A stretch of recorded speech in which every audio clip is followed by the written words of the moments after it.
Hi, welcome to my channel. I've lost 180 pounds with keto, carnivore, and counting calories. Don't forget to check the description to this video. I have links to some of my popular videos, a link to my Amazon account for a lot of things that you all ask about. Don't forget I have a bunch of playlists on the homepage of this channel. Thank you. We're going to talk about cast iron and my collection. However, we've got two pieces that are not over here and I'll show you what they are. Hold on. I have this one up here, and the reason why I have it up, I haven't taken it off, is because I have it kind of thumbtacked to the wall, so that way it doesn't fall. So I couldn't pull it down because then it's hard to push back tight against the wall again. So I've got that piece. This piece that I cooked breakfast with, I didn't want to just put it in the stack because that would make it look ugly. So now let's move over here back to my cast iron and let's talk about them. All right. When I first got some family cast iron, I just put it away. I didn't really know much about it. Some of these pieces I really should strip and restore, and I'll show you why. So this particular piece, I don't know where I got it from. It's just a Lodge, and it's a square griddle. But when I did it, this is why I say that you want a thin layer of your oil. This is very gummy and tacky still. And I have not used this in years. So I actually plan on, I'm going to set this one to the side. I don't necessarily need to strip it, but I need to figure out how to get that gummy oil off of there. And maybe putting it in the oven at 500 will be enough. I don't really know.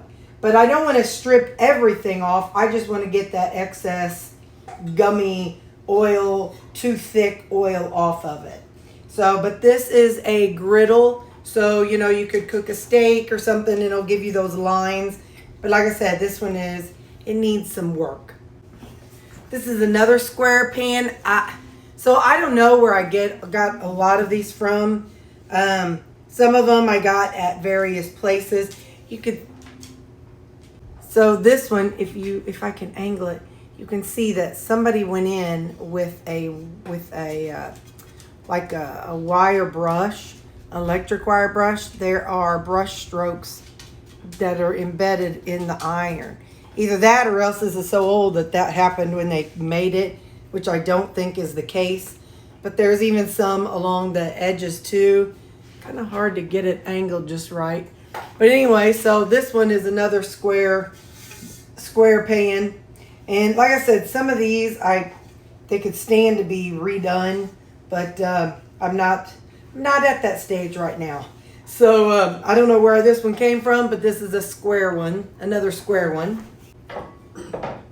This is a fun one. It's a Lodge, and this is one that you could, by the way, if there's ever an apocalypse, come find me. I can't grow things. I can't dig out in the garden. Well, I could if I had to. I don't know how to do those things. But let me tell you something. We're going to last a long time, and we're going to be able to eat good with these various types of food items. Or cooking items. This one looks like it might have some rust in it. But this is a Lodge griddle. And this one would be good for putting like a tortilla shell on. Or cooking a pizza if you want to do a pizza in the oven. That's what this one would be good for. I think it might even be like made for pizzas. Or if you want to do a thin kind of bread or something, that's where this one could be very beneficial for. I think my cutest piece is this right here. It represents like a little campfire. So you got your campfire and you set your little skillet with some smell good stuff in it. And we'll just set it off to the side over there. But yeah, I just think that's cute and thought it was fun, so I needed it in my life. So something else that I like are my bacon press. I have two. This one is all metal. This is, the base is cast iron. This is probably iron, I don't know, some kind of metal. And then you have these. This can actually unscrew off, so you can take this off and do what you need to do, like season it and whatnot. There's the screws in there, so you could take those out and clean it. This one is cast iron and wood. So you can use it and then have a wooden handle so you don't burn yourself when you touch it. This works in some of my bigger ones, but this doesn't go all the way to the bottom because this one's, it kind of tapers down at the bottom. So this is really only good for the really, really big ones. So I've got these bacon presses. We know this is my favorite, one of my favorites. This one came from grandma, mom, somebody, I don't know exactly who. But look at how shiny that one is, how smooth. This one is, it's old cast iron, just smooth as a baby's butt. This has been used and used and used over the years. But the back of it just has a letter M. I'm sure there's a meaning behind it. I just never looked it up. And it has one notch. So in the olden days, whenever people had the old fire stoves, they had a hole and a ring, and it would just fit right down in the ring. And that's why some of them have this raised ring. So I'm gonna go hang this one back up. Speaking of old family skillets, this one was one I also got from Mom. This is one I call Big Bertha. She really, really needs a good stripping. There's like burnt on stuff on the inside of it. One of these days, maybe when I get a new grill. But see, you can see those bumpies. I'm pretty sure that that's just old food that was, this is how a skillet should not be. So that's a prime example.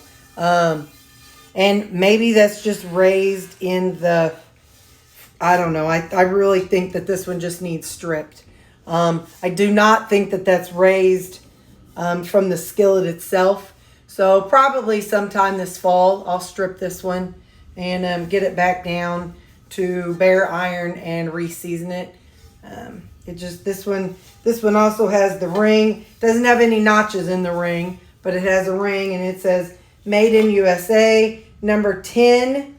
It's a 12 7/16 inch, 5H-2.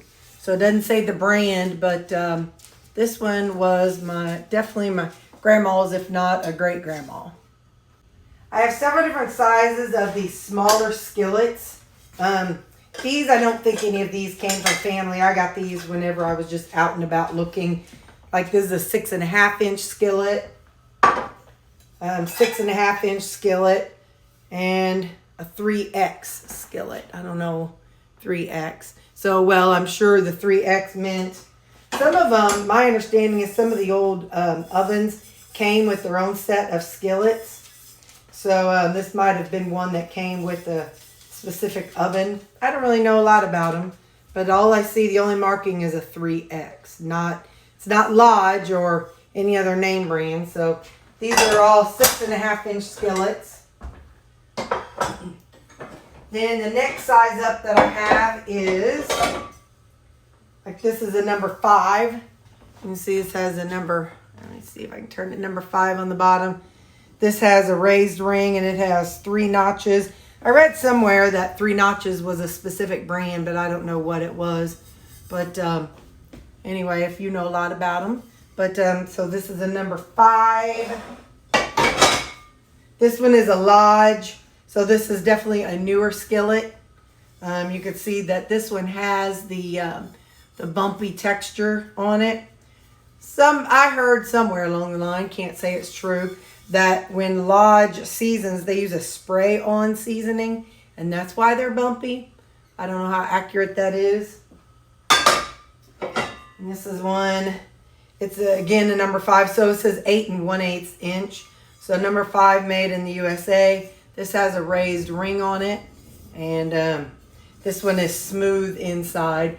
Not like glass smooth like some of them, but you can see it's not a textured surface. And the last one this size, it just says 5SK Made in USA D. So I'm assuming SK is probably the brand. This one also has 1, 2, 3 notches in it, and it's raised. This one has a little bit of texture, but not a whole lot. So those are all 8 1/8 inch. The next size up I have, this one says Miami. I don't know that brand. It's very thin though, very thin, and this one's beaten up a lot. So this one, when I say beaten up, just look inside. Let me see if I can angle it just right. It's not, it's definitely been used. But it's really, really thin texture and light compared to the others. It has this neat little, looks like a little heart or a leaf. So that's this one. I've got another one that's the same size, and this one is a Wagner Ware Sydney 0 and 1056X. This one also, you can tell, you can see that shiny, it's kind of gummy. So this one also is one that I either stripped and went it before I knew about doing a really thin layer or something. So this one definitely needs some stripping and redoing on this one. This is the one that I used for my breakfast this morning. I'm not going to show you the inside of it because it's gross. But this one says 8.5D on it. This one I love. This one is one that was in the camper, like in Mom and Dad's camper. And so I'm sure it was used on the campfire and stuff. But what I love about it, look at the dents. It's very dented. Like it's, you know, it's definitely, that was done on purpose. I guess hammered might be the right word, the texture. But it's only on the outside and not on the bottom and not on the inside. I'm not going to show you the inside. But this one is see how smooth that is right there? It's the exact same way on the inside, just smooth as silk. Okay, now we're looking at some of our deep, like chicken fryer ones. I have 2 of them. These would be the kind that, you know, whenever your grandma or great-grandma would fry up some chicken, they would use these deep ones. These are about, I think, like 4 inches deep. This one is a Wagner Ware Sydney 0. I think Wagner is kind of a highfalutin brand. This one I don't think was my family. This is one that I got online or, you know, or something like that. But so this is a Wagner skillet. This is the one that was my grandma's. This one, it just says 8I. It's not a 1, it's an I. So 8I is all it says. Really smooth on the outside, smooth on the inside. And this was one that was one of my grandma's or great-grandma's. I don't know where they came from. And then this is a lid that can go with them. It has like little dentins in it. So, you know, kind of collects the steam. So they would put this on top of the skillet while they're frying. So, yeah, so that's 2 of my deep fryers. I have a couple more fun novelty items. Although this could be used for little buns, little muffins if you wanted to. But, yeah, so it's just like a 6-hole mini muffin container.